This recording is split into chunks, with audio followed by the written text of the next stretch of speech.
कहानी के लिए आए हो। यकीन नहीं आता है यार, कमाल है। ये लोग बेचारे छूट जाएंगे। Order order. अब डॉक्टर गुप्ता बयान देंगे जिससे सारी अदालत के सामने जाहिर होगा कि असलियत क्या है। जज साहब, मिस राधा टंडेल के बलात्कार की झूठी रिपोर्ट मैंने ही तैयार की थी। सच्चाई यह है वो पेट से थी और उनका अबॉर्शन मैंने ही किया था। जज साहब, मैंने अपना जमीन बेच दिया था। मैं अदालत के सामने कबूल करता हूं कि मैं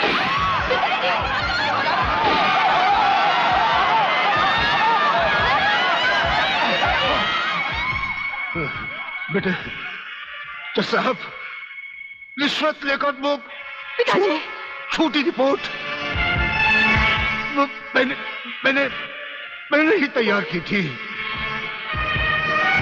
वो लड़के निर्दोष। पिताजी, नहीं, ये नहीं हो सकता।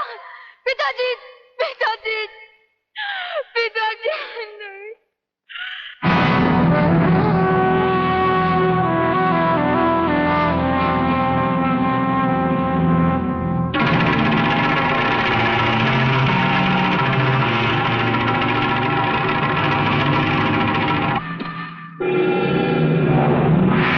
राजन मेरे चश्मदीद गवाह और उसके दोस्तों की आज कोर्ट से रिहाई हो चुकी।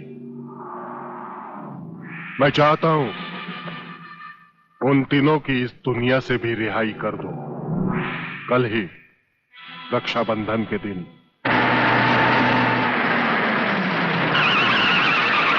अरे शांति, यहां क्या कर रही है?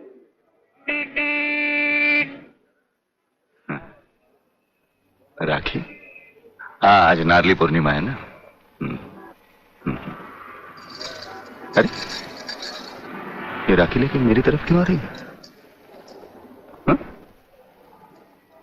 कहीं बाजार में ये राखी किसके लिए? तुम्हारे लिए और किसके लिए? शादी करने की तो हिम्मत तुम्हें है नहीं। इससे अच्छा है कोई दूसरा हिम्मत वाला मर्द ढूंढ लूं और तुम्हें भाई बना लूं। लाओ इधर हाथ। नहीं नहीं नहीं नहीं नहीं, मैं तुम्हें भाई बना के रहूंगी। नहीं आज मुझे राखी बांध लेना। नहीं, ये नहीं नहीं नहीं बोला ना। नहीं, मेरे को राखी बांधते क्या करते तू? नहीं, मैं पुलिस वाला हूं, वैसे भी तेरी रक्षा करूंगा। नहीं अब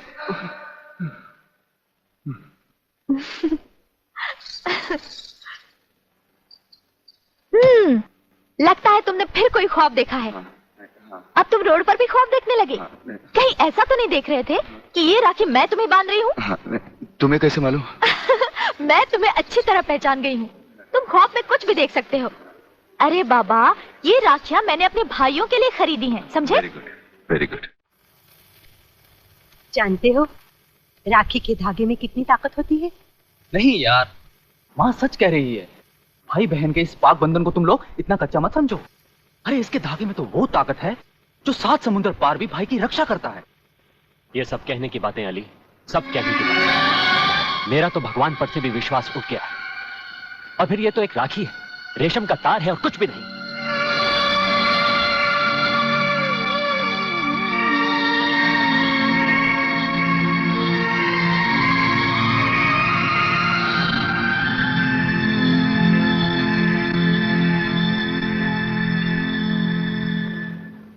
देखा,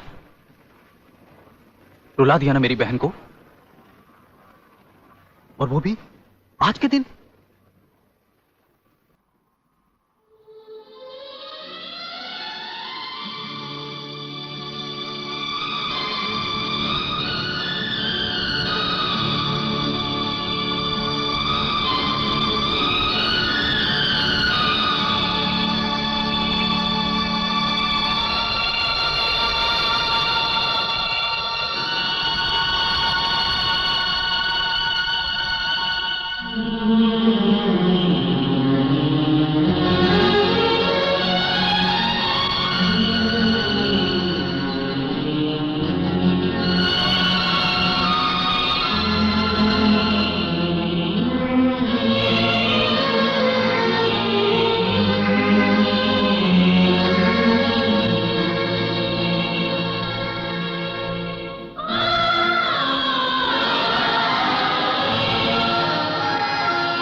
किधर जा रहा है?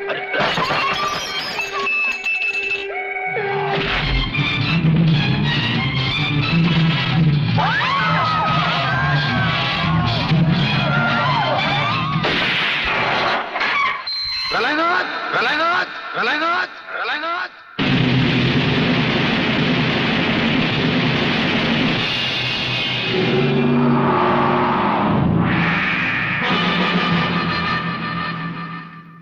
मेरे दरवाजे पे कुत्तों को भौंकने की इजाजत नहीं है। ये शेर की दहाड़ है। अगर नहीं सुनी तो आके फाड़ कर नीचे देख।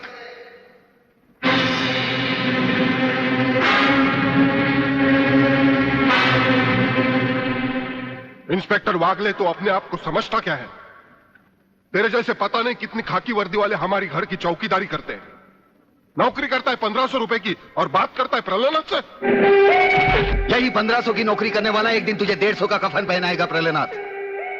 आज से तू उल्टी गिनती गिनना शुरू कर दे। जिस दिन भी मुझे तेरे खिलाफ एक भी सबूत मिला ना, तुझे ऐसी मौत मारूंगा कि तेरी पापी आत्मा अगले 7 जन्म तक किसी दूसरे शरीर में घुसने के पहले कांप उठेगी। अबे चुप! एक लफ्ज भी आगे बोला तो भून के रख दूंगा। तू मारेगा मुझे? है? चल चला। अब क्या सोच रहा है? चला गोली। अपनी मां का दूध पिया है तो चला गोली। इस बदन को छूने के लिए शेर का कलेजा चाहिए। तेरे जैसा बुज़दिल और नामर्द मुझ पे क्या गोली चलाएगा? चला।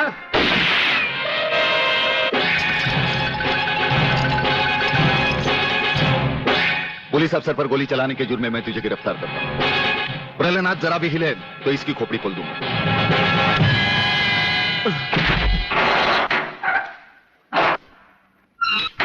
अगले मेरा बाप तुझे छोड़ेगा नहीं।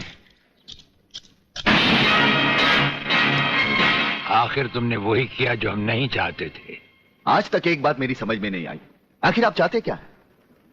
क्या आप ये चाहते हैं कि एक के बाद एक की मौत होती रहे और हम चुपचाप देखते रहें? पहले डॉक्टर गुप्ता की मौत हो गई, फिर अली मारा गया, आज इस प्रलयनाथ के पिल्ले ने मुझ पर गोली चलाई। ये देखिए, अगर मैंने बुलेट प्रूफ जैकेट नहीं पहनी होती तो मरने वालों की लिस्ट में मेरा भी नाम जुट जाता। लेकिन इसने तुम पर गोली क्यों चलाई? क्योंकि मैंने इसे मजबूर किया था। इसके खिलाफ सारे सबूत मैंने पहले ही इकट्ठा कर लिए थे। सवाल था उंगलियों के निशान का, जो इस रिवॉल्वर पर मौजूद हैं। एक बात मैं दावे के साथ कह सकता हूं सर, अनीता चौधरी का कातिल और राधा टंडेल से शरीर संबंध रखने वाला यही है रसिकनाथ। डीआईजी के बेटे संजय को फंसाया है क्योंकि वो अपने बाप के कातिल का चश्मदीद गवाह है। वागले, अब हम इसे उस अस्पताल में ले जाएंगे जहां इसके अंदर के छुपे हुए राज एक बीमारी की तरह बाहर आ जाएंगे।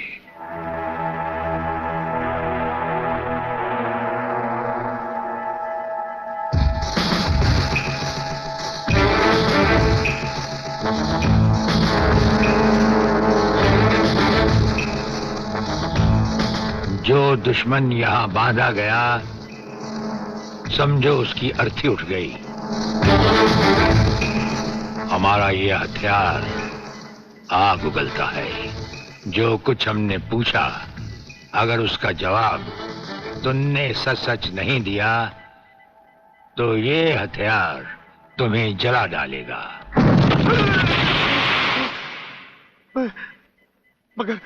मगर आप चाहते क्या है? प्रलयनाथ गिरना स्वामी तुम्हारा बाप है। हाँ जी, हाँ जी।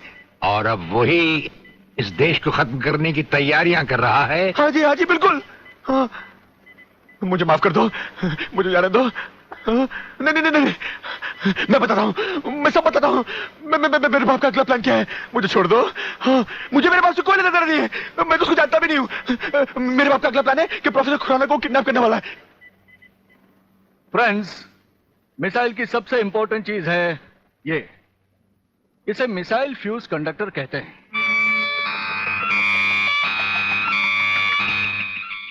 जब तक ये मिसाइल में नहीं लगेगा, मिसाइल टेक ऑफ नहीं कर सकता। वो एक मुर्दे की तरह होगा। पहले हमारे देश में मिसाइल फ्यूज कंडक्टर बनाना इतना आसान नहीं था, जो कि अब हो गया। कोई हिलेगा नहीं।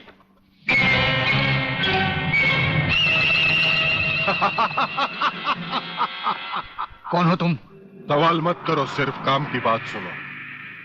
तुम्हें ये फ्यूज कंडक्टर लेके हमारे साथ चलना होगा प्रोफेसर, वरना तुम्हारे सिक्योरिटी गार्ड्स के साथ साथ हिंदुस्तान का ये रिसर्च सेंटर तुम सभी साइंटिस्टों का कब्रिस्तान बन जाएगा। मैं किसी भी हालत में तुम्हारे साथ नहीं चल सकता, चाहे अंजाम कुछ भी हो। ठीक है, तो अंजाम देखो। नहीं नहीं, ये इस देश के भविष्य है, इन्हें मत मारो प्लीज। मैं तुम्हारे साथ चलने के लिए तैयार हूं। तुम अकेले नहीं, फ्यूज कंडक्टर भी तुम्हारे साथ जाएंगे।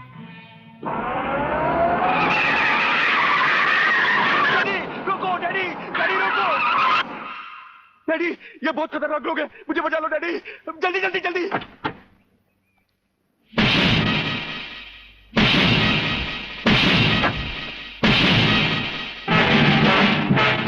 प्रलयनाथ, वो रहा तुम्हारा कबूतर बेटा, और उसके गले में है जला देने वाला बम।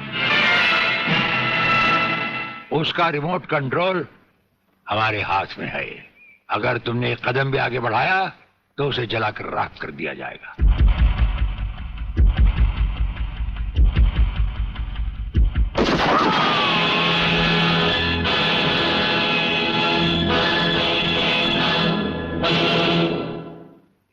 काफी हो गया, ये तमाशा बंद करो प्रलयनाथ। हाँ डैडी, आप वही करिए जो ये कहते हैं, वरना ये लोग बहुत खतरनाक लोग हैं, मुझे मार डालेंगे। क्या चाहते हो तुम? क्या मजेदार सवाल किया तुमने, समझे नहीं। प्रोफेसर खुराना को वापस करो और अपने इस कबूतर बेटे को यहां से लेकर रफू चक्कर हो जाओ।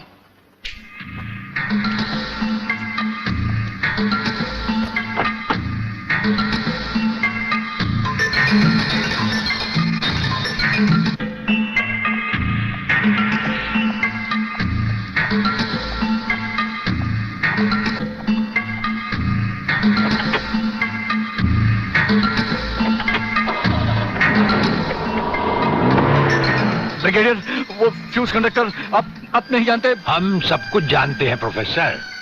उसकी गाड़ी में हमारा ट्रांसमीटर लगाया जा चुका है। वो जो कुछ भी कहेगा, जो कुछ भी करेगा, जहां कहीं भी जाएगा, उसकी हर एक मूवमेंट की खबर हमें मिलती रहेगी। हमारे ट्रांसमीटर का सिग्नल बता रहा है कि गिड्डा स्वामी का अड्डा वो ये रहा। ये से बाहर एक वीरान जगह पहाड़ियों के बीचों बीच है। Commandos ready for operation.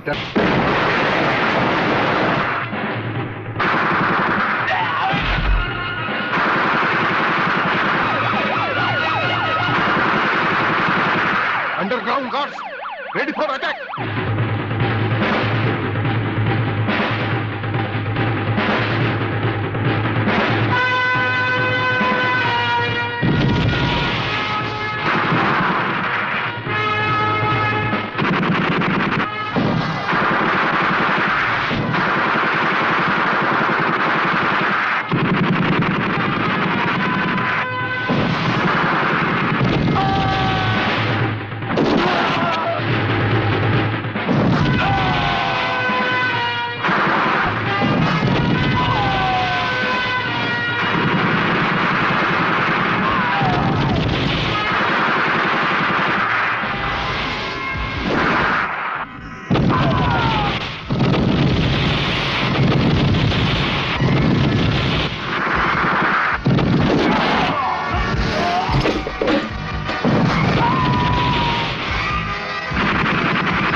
अपने भड़वों से कह दो कि हथियार फेंक दे। जरा भी हरकत की तो चिथड़े उड़ा दूंगा। हथियार फेंक दो।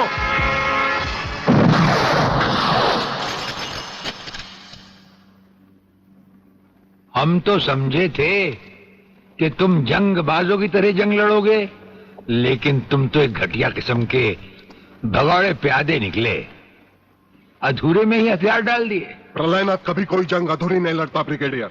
देखना चाहते हो तो देखो।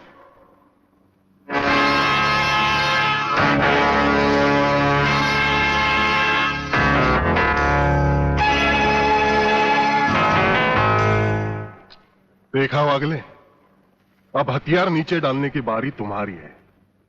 डाल दो हथियार।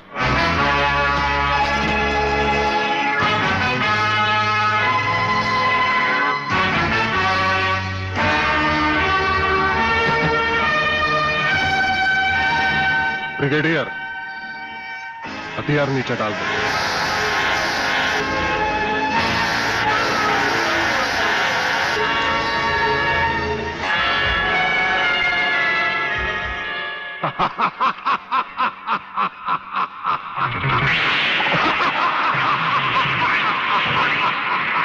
बागले साहब, यही है मेरे पिताजी का कातिल, इसी ने मेरे पिताजी का खून किया।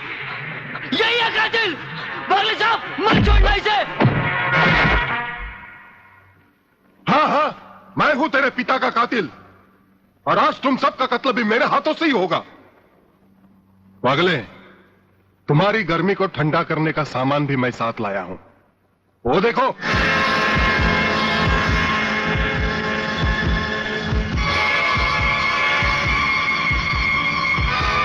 खबरदार अपनी जगह से हिलने की कोशिश की।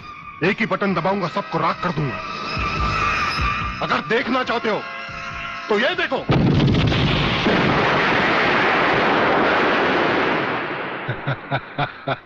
देखा ब्रिगेडियर, मेरी जंग की शुरुआत, और इसकी इंतहा होगी तुम्हारी बर्बादी और हिंदुस्तान का खात्मा।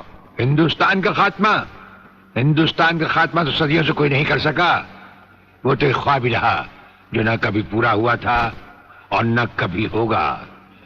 रहा हमें मारने की बात, तो फिर हिंदुस्तान में शेर बचे ही कितने हैं, उन्हें तो हुकूमत भी मारने की इजाजत नहीं देती।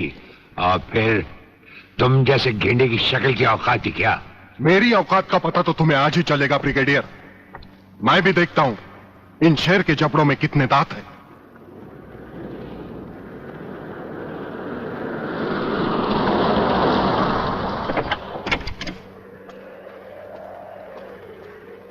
नमस्कार शिवाजीराव वागले। आओ आओ हिजड़े की औलाद आओ, तेरी ही कमी थी। आ जब तक हमारे देश के हिस्से में तेरे जैसे मंत्री आएंगे ना, हमारे देश का इसी तरह कल्याण होता रहेगा।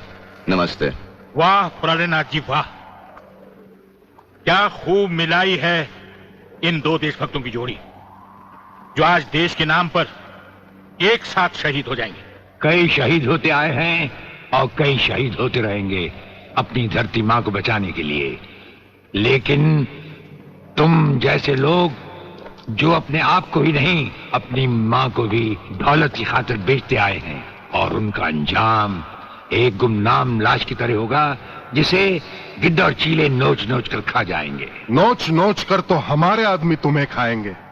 मैंने फैसला किया है, आज 15 अगस्त के दिन मैं इस देश को बर्बाद कर दूंगा।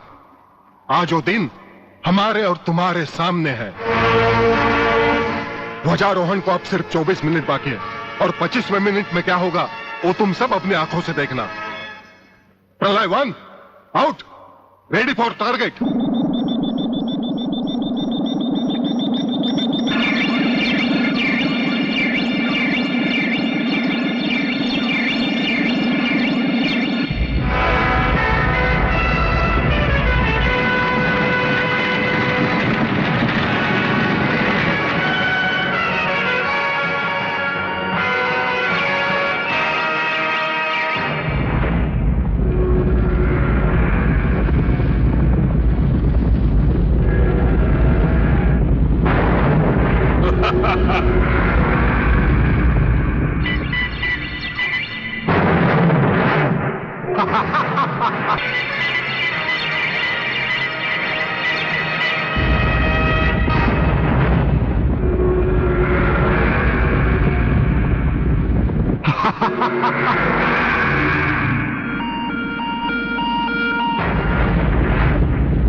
देखा ब्रिगेडियर, ये है मेरी जंग की शुरुआत। अब तुम सबके सामने ये मेरे तीनों मिसाइल्स ईस्ट, वेस्ट और नॉर्थ कमांड को खत्म करेंगे, और हिंदुस्तान पर विदेशी हुकूमत का झंडा लहराएगा। इस देश की बर्बादी तुम सब अपनी आंखों से देखोगे। ये देखो।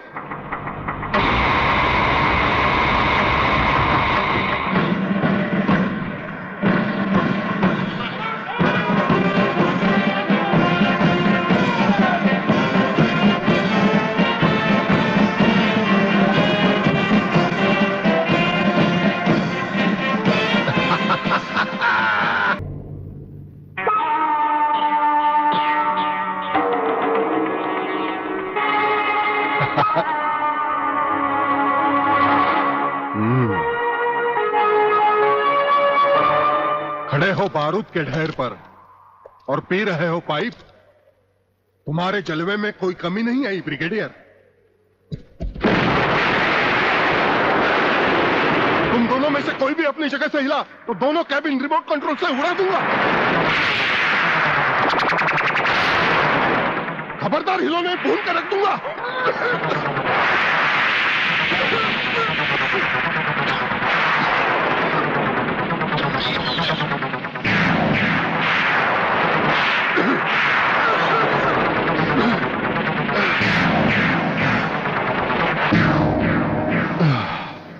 ये तो हमारे एक छोटे से पीने वाले पाइप का कमाल था।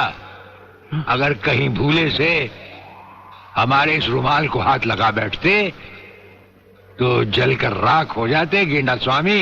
जलकर राख कौन होगा इस बात का पता तुम्हें अभी चल जाएगा ब्रिगेडियर। प्रलय 1 स्टार्ट।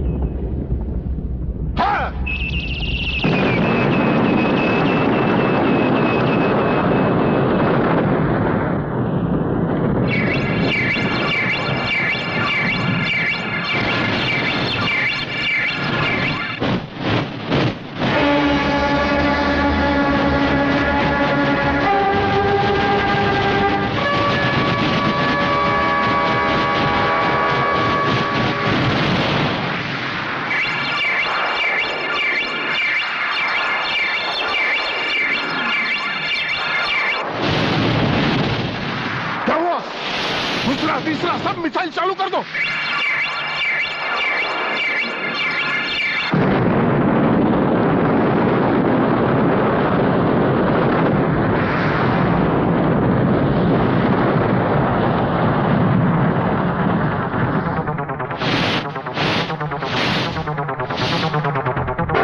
प्रलयनाथ जी, मैं पूरी कोशिश कर रहा हूं, लेकिन पता नहीं क्यों एक भी मिसाइल टेक ऑफ नहीं हो रहा। इसका टेक ऑफ कर दो। हमारा वो पाइप डायनामाइट से भरा हुआ था। हम जानते थे कि तुम कभी ना कभी हमारे हाथ से छीन कर उसे फेंकोगे। उसी के धुएं की आग लेकर हमने तुम्हारे सब मिसाइल के फ्यूज कंडक्टर निकाल लिए हैं। गेंडा स्वामी, फ्यूज कंडक्टर। अब तुम्हारे मिसाइल में सिर्फ धुआं रह गया और कुछ भी नहीं। बाकी बचे तुम। गेंडा स्वामी, उसे तो हम निपट लेंगे। भून डालो इसे।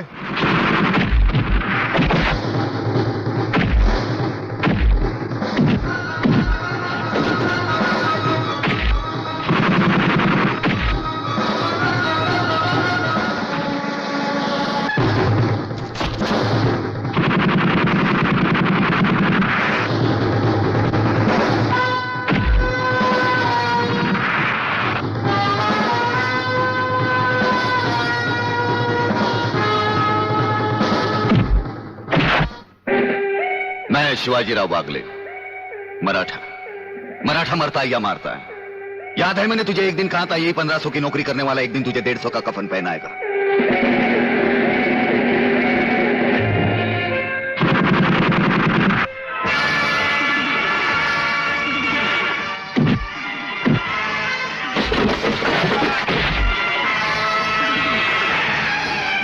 भाग रहे हो जानी? प्रधानमंत्री का ख्वाब देखने वाले मंत्री ब्रिगेडियर का सलाम नहीं लो। नहीं नहीं, मुझे मत मारो, मुझे मत मारो। तुम जैसा गद्दार और कहता है मुझे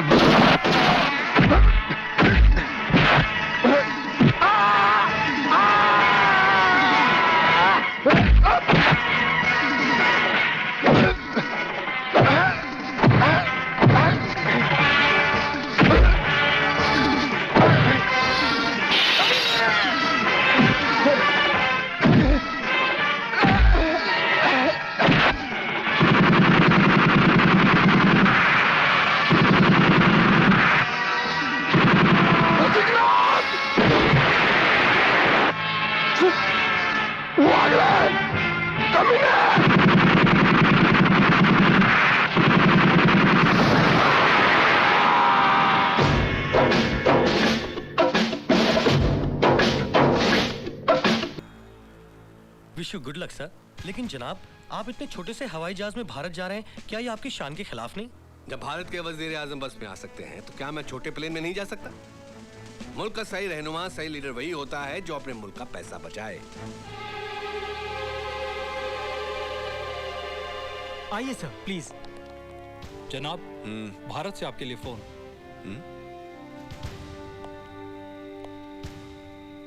हेलो, मैं मुंबई से जनरल बरार बोल रहा हूं। कहिए जनाब। आपके प्राइम मिनिस्टर का प्लेन भारत आने के लिए शेड्यूल है। उसे हमारी नेक्स्ट इंफॉर्मेशन मिलने तक रोक दिया जाए। Okay sir.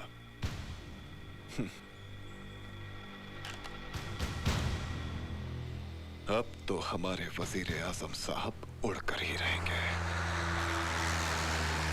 Good morning mister prime minister. मैं जहाज का कप्तान इमरान बोल रहा हूँ। इस्लामाबाद से मुंबई की दूरी 2 घंटे 50 मिनट में तय की जाएगी। कौन हो तुम? अजय मल्होत्रा। नहीं, तुम अजय मल्होत्रा नहीं, तुम तौहीद हो। तौहीद अजय मल्होत्रा का जुड़वा भाई। वो तौहीद जिसकी वजह से अजय मल्होत्रा की जिंदगी मुसीबत में फंस गई है।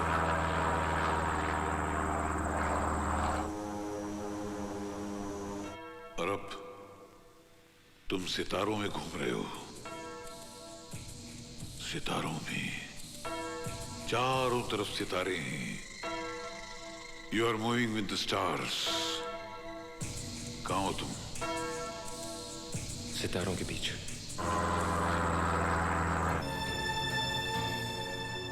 Excuse me sir.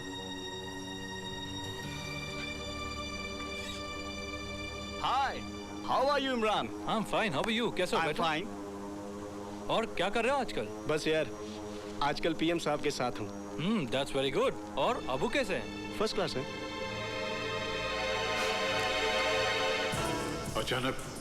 अचानक तुम भंवर में फंसने लगे। तुम भंवर में फंसते जा रहे हो। तुम भंवर में फंसते जा रहे हो। तौहीद, अपने आप को बचाओ। तौहीद, अपने आप को बचाओ। तौहीद, अपने आप को बचाओ। तौहीद, डूब जाओगे तुम। तौहीद, इस वक्त तुम कहां हो? तौहीद, तुम कहां हो?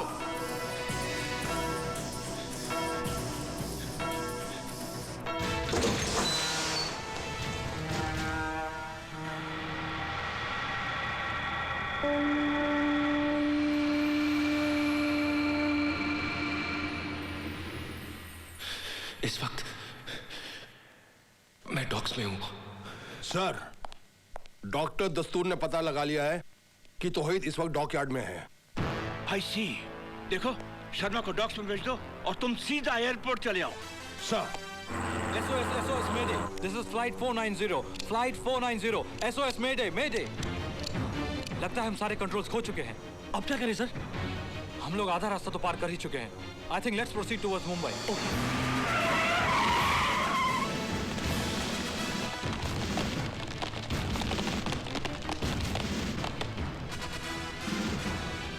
बाबा, मेरा भाई यहीं कहीं कंटेनर्स के आसपास होगा।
OPN 1613M, यानी पाकिस्तानी प्राइम मिनिस्टर का खून हिंदुस्तान में।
मुझे खतरा लग रहा है। अभी लैंड करना डेंजरस हो सकता है। You're right, sir.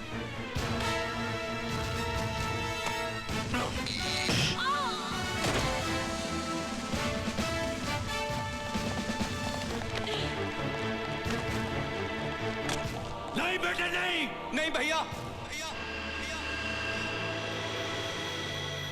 मत पुकारो मुझे भाई कहकर। तकलीफ होती है। रिश्तों की जंजीरों से तो बचपन में ही आजाद कर दिया गया था मैं। घर की जगह ट्रेनिंग कैंप, खिलौनों की जगह हथियार, दिल सांस लेने का पुर्जा और दिमाग तबाही मचाने वाली एक मशीन है मेरे लिए। और मशीनें जज्बाती नहीं होती। तौहीद को सिर्फ उसका मकसद प्यारा है, मकसद जिसके लिए मैंने अपनी रोशन तक को खो दिया। किस मकसद की बात कर रहे हो तुम? दो मुल्कों को लड़वाने को मकसद कहते हो? लाखों बेगुनाह इंसानों की बलि चढ़ाने को मकसद कहते हो तुम? क्या पाओगे ऐसा करके? लाशों के ढेर पर खड़े होकर अपनी शैतानियत का ऐलान करोगे कि देखो, इस तबाही का जिम्मेदार मैं हूं, इस जमीन की छाती को लहूलुहान मैंने किया। ये कैसी भूख है जो रोटी की बजाय सरहदों को निकलना चाहती है। वो खुदगर्ज जो जंग चाहते हैं उनका कुछ नहीं जाता बेटे। तबाह तो वो लोग होते हैं जिनकी सुबह रोटी की तलाश में शुरू होती है और रात थकान के बिस्तर पर। मुल्क चाहे जो भी हो, उसमें रहने वाला एक भी इंसान नहीं चाहता कि जंग हो। और जब मुल्क जंग लड़ रहे हैं, उनका अंजाम दुनिया देख रही है।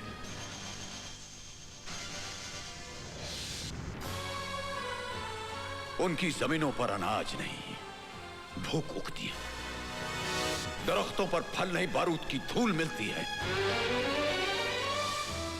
जो मर जाते हैं उनकी आंखें कांधा देने वालों के इंतजार में खुली रहती हैं, और जो बच जाते हैं वो इतने सहमे हुए रहते हैं कि माचिस की एक तीली जलने पर कांप उठते हैं। वो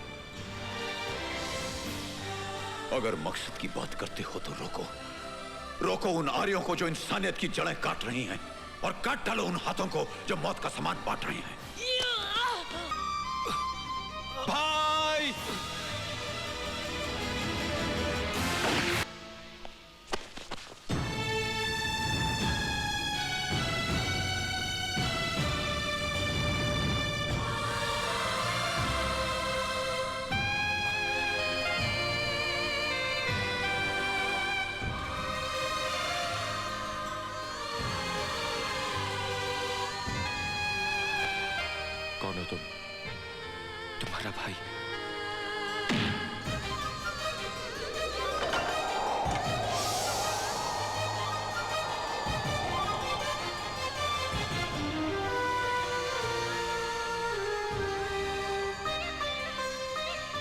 तुम दोनों बचपन में मुझे इसी तरह सताया करते थे। बोलना, भगवान के लिए बोल, मेरा राजू कहाँ है? बोलना। हम दोनों लकीर के आर पार जरूर खड़े हैं, लेकिन हमारा मुल्क एक है, हमारा खून एक है, और वो औरत भी एक है जिसकी कोख से हम दोनों ने जन्म लिया।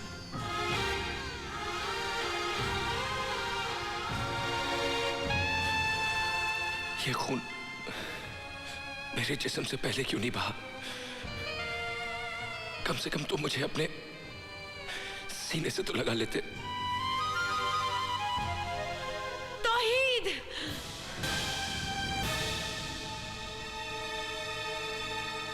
बचा लो बेटे, इन दोनों मुल्कों के करोड़ों इंसानों को बचा लो जो अमन और भाईचारा चाहते हैं। सन 47 में बंटवारे के खंजर से इस मुल्क की छाती पर एक लकीर खींच दी गई थी। अब वक्त आ गया बेटे कि उस जख्म को प्यार, मोहब्बत और दोस्ती के मरहम से भर दिया जाए। यह काम तुम नौजवान ही कर सकते हो, तुम ही कर सकते हो बेटे।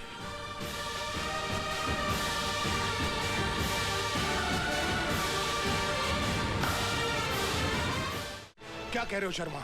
Come on, give me the phone. Yes Sharma, बोलो। सर, पाकिस्तान के प्राइम मिनिस्टर के प्लेन पर मिसाइल से अटैक हुआ, लेकिन वो बच गए। उन्हें एयरपोर्ट में भी खतरा है sir. What?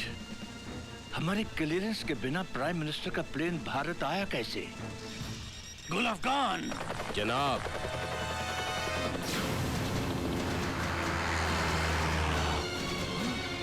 Oh my God!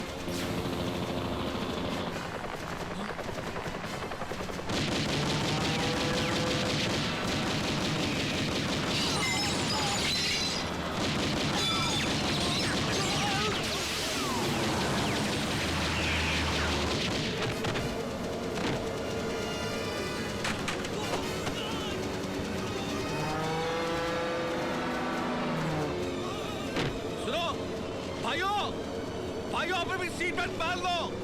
घबराने की जरूरत नहीं है, वही होगा जो खुदा को मंजूर होगा। वापस चलो।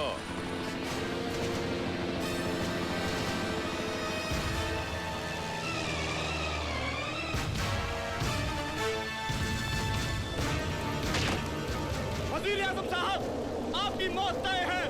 अल्लाह हाफिज।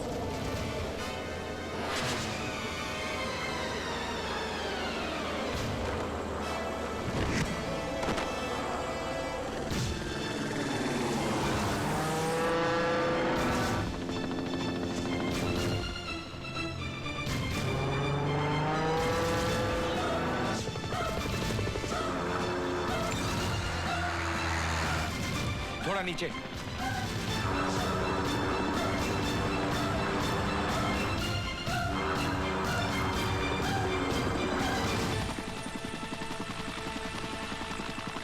भाई संभाल के।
सर आप फिक्र मत कीजिए, everything will be all right.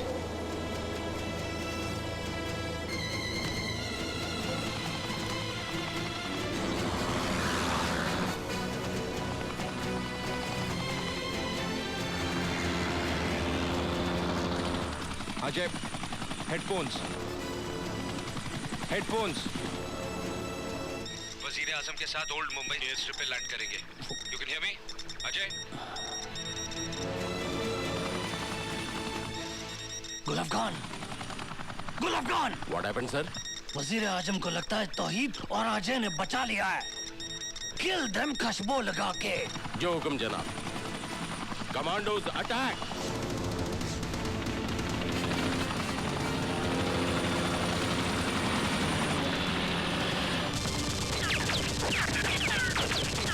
Ajay!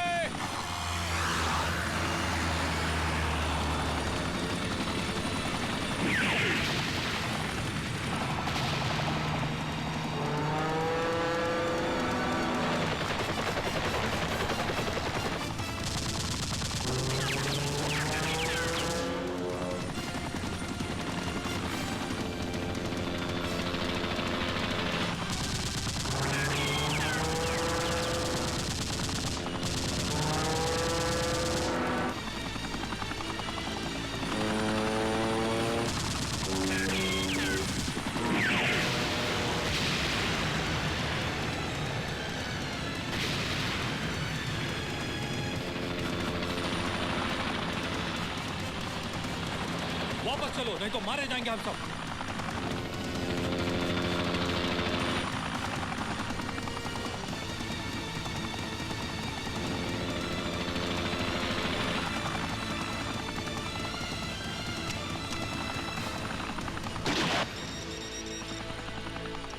गुलाब खान, मर जाओ या मार दो खुशबू लगा के। मेरी गोलियां खत्म हो गई हैं जनाब।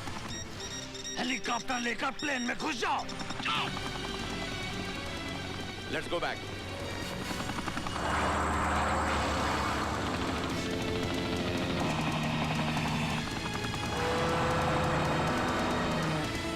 हेलीकॉप्टर को घुसा दो प्लेन में।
कौन है तू? ओए तू जिंदा है खुशबू लगा के? आज खुशबू नहीं लगेगी।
हमारा इतना बड़ा प्लान फेल हो चुका है।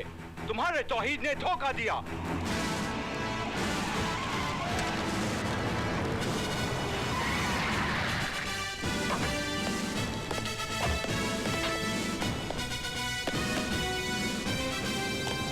जनाब, यही है वो शैतान जो इंसानियत का दुश्मन है, दोनों मुल्कों का दुश्मन है। हेलो जब्बार, जब्बार मैं जनरल हैदर बोल रहा हूं। जब्बार बोलते क्यों नहीं? मेरी आवाज सुन रहे हो कि नहीं? जब्बार क्या हुआ, वजीर आजम मरा या नहीं?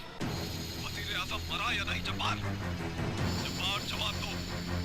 जब्बार, हेलो जब्बार, जब्बार जवाब दो। Hello Jabbar, hello. Arrest him. ये नहीं हो सकता जनाब, बिल्कुल नहीं हो सकता। ऐसा हो चुका है। गद्दारों का साथ तो खुदा भी नहीं देता। नूर मोहम्मद, चिल्लाइए मत। मुल्क के साथ गद्दारी और वजीर आजम के कत्ल की साजिश के जुर्म में आपको गिरफ्तार किया जाता है। राजू, राजू, राजू, नहीं नहीं नहीं बेटे, आंखें खोलो राजू, राजू, राजू, राजू, राजू, ओए भगवान। माँ, माँ की गोद मिली तो नींद आ गई।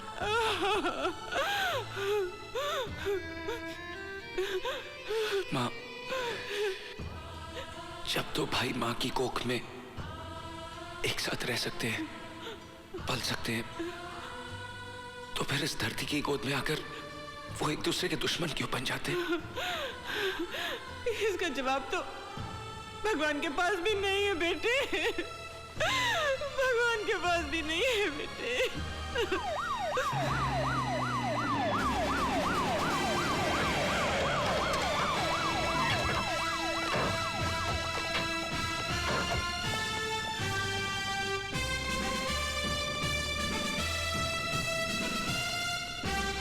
अवाम यही चाहती है जनाब, दोनों मुल्कों की अवाम यही चाहती है। सैकड़ों बरसों से संतों और दरवेशों ने हिंदुओं और मुसलमानों को एक डोर से बांधे रखा, मगर चंद सियासतदानों ने हमारे भाईचारे का बंटवारा कर दिया। एक ही घर में दो नामों की तख्तियां टांग दी, भारत और पाकिस्तान। झगड़े होते हैं, दीवारें पड़ती हैं, लेकिन एक भाई दूसरे भाई का दुश्मन नहीं बन जाता। हम अलग अलग सही हैं, लेकिन हमारे रिश्तों की जड़ें दीवार की इस तरफ भी हैं, उस तरफ भी। नफरत से बनी इस दीवार में इतना वजन नहीं कि वो हमारे रिश्तों को दफन कर सके। अरे जब बर्लिन की दीवार गिरा दी गई तो इस दीवार का वजूद ही क्या है? जनाब, अब आवाम खुद मिलना चाहती है, खुद मिलना चाहती है आवाम।